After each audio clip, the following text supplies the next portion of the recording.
Défendre les agricultrices et les agriculteurs, c'est aussi défendre leur santé. Alors aujourd'hui, les preuves sont là, lymphome, leucémie, mélanome, tumeur du système nerveux central, au cancer de la prostate. Alors en effet, une grande partie des activités agricoles comportent des risques accrus de développer certaines maladies chroniques, par exemple l'application d'antiparasitaires sur le bétail, l'enrobage de semences avant le semis, la pulvérisation de pesticides en champs et en arboriculture, ou encore la désinfection des bâtiments d'élevage. Les écologistes se battent pour la santé des agricultrices et des agriculteurs, notamment par la lutte contre les produits cancérigènes, mutagènes et reprotoxiques. Que constatons-nous?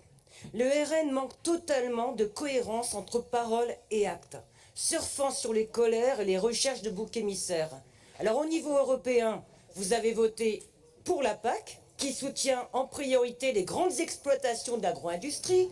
En 2020, vous avez voté contre l'amendement destiné à plafonner les aides de la PAC à 60 000 € par an pour assurer une meilleure distribution des subventions auprès des petites fermes.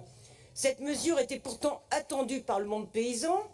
L'ensemble de la droite, de l'extrême droite et du centre l'ont rejetée, préférant défendre d'autres intérêts. Et donc cette mesure prouve aussi que vous avez des discours et des actes différents.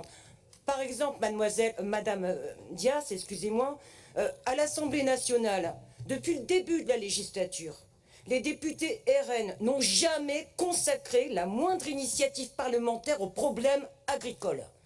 Alors préférant vous attaquer, vous avez préféré vous attaquer à l'écriture inclusive. Vous avez préféré défendre l'uniforme à l'école. Et qu'est-ce qu'on observe? Hier, vous êtes les défenseurs des agriculteurs. Alors mettez en cohérence, mettez-vous un petit peu en... Soyez sérieux, quoi. Si vous dites des choses, vous votez en conséquence. Et bien sûr, évidemment, nous ne voterons pas votre motion.